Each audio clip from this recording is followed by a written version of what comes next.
અહેમદાબાદ મિત્ર ન્યૂઝમાં આપનું સ્વાગત છે। સુરતના હિન્દુવાદી નેતા ઉપદેશ રાણાના પીએ સંદીપ યાદવનું માર્ગ અકસ્માતમાં મોત નીપજ્યા બાદ બનાવના સીસીટીવી સામે આવ્યા છે। ગોડાદરા વિસ્તારમાં આવેલ આહિર ચોકથી માનસરોવર સોસાયટી તરફ જવાના રસ્તા પર પડેલા ખાડામાં બાઇકનું ટાયર આવી જતા સંદીપ યાદવ પટકાતા મોત નીપજ્યું હતું। ગોડાદરાના 150 ફૂટના આ મુખ્ય રોડ પર સ્થાનિક રહીશોના જણાવ્યા અનુસાર 5 થી 7 જેટલા મોટા અને અત્યંત ઊંડા ખાડાઓ છેલ્લા ઘણા સમયથી યથાવત છે। ચોમાસાના વરસાદને કારણે આ ખાડાઓમાં કાદવ અને પાણી ભરાઈ જાય છે, જેના કારણે રાત્રિના સમયે વાહન ચાલકોને ખાડાની ઊંડાઈનો કે તેની હાજરીનો સહેજ પણ ખ્યાલ આવતો નથી અને રાત્રે સ્ટ્રીટ લાઇટ પણ ચાલુ રહેતી નથી। ઉપદેશ રાણાએ જણાવ્યું હતું કે જો રસ્તા પર યોગ્ય પ્રકાશ આપતી લાઇટો ચાલુ હોત અને પાલિકાના રોડ બિલ્ડિંગ વિભાગે વરસાદી ખાડાઓ પૂરવાનું પ્રાથમિક કામ કર્યું હોત તો આજે સંદીપ આપણી વચ્ચે હોત। રાતના અંધારામાં વાહન ચાલકો માટે આ રસ્તો મોતનો કૂવો બની ગયો છે।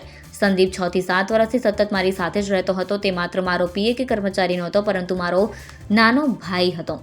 મારી ઓફિસની તમામ કામગીરીથી લઈને ઘરની તમામ નાની મોટી જવાબદારીઓ નિષ્ઠાથી સંભાળતો હતો। તે માત્ર અપરિણિત હતો અને પોતાના પરિવારનો એકમાત્ર મુખ્ય આધાર હતો। પાલિકાની ગંભીર બેદરકારીના કારણે એક ઉગતો યુવાન આપણી વચ્ચેથી છીનવાઈ ગયો। આ સામાન્ય અકસ્માત નથી, પરંતુ પાલિકાની ઘોર બેદરકારીથી થયેલી હત્યા સમાન છે। ઉપદેશ રાણાએ ગંભીર આક્ષેપ કરતા કહ્યું કે પાલિકા તંત્રને વારંવારની રજૂઆતો છતાં કોઈ કામગીરી ન કરી ત્યારે સ્થાનિકો જાતે ખાડાઓ માર્ક કર્યા હતા, પરંતુ રાત્રિના સમયે અજાણ્યા તત્વો કે તંત્રના માણસો દ્વારા તે માર્કિંગ પણ હટાવી દેવામાં આવ્યા હતા।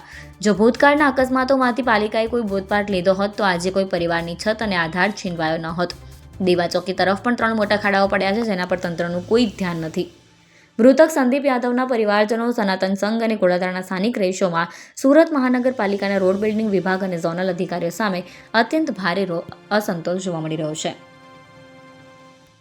અહેમદાબાદ મિત્ર ન્યૂઝની યુટ્યુબ ચેનલને સબસ્ક્રાઇબ કરો અને બેલ આઇકોન જરૂરથી દબાવો, જેથી દરેક મહત્ત્વના વિડીયોની નોટિફિકેશન તમને મળતી રહે।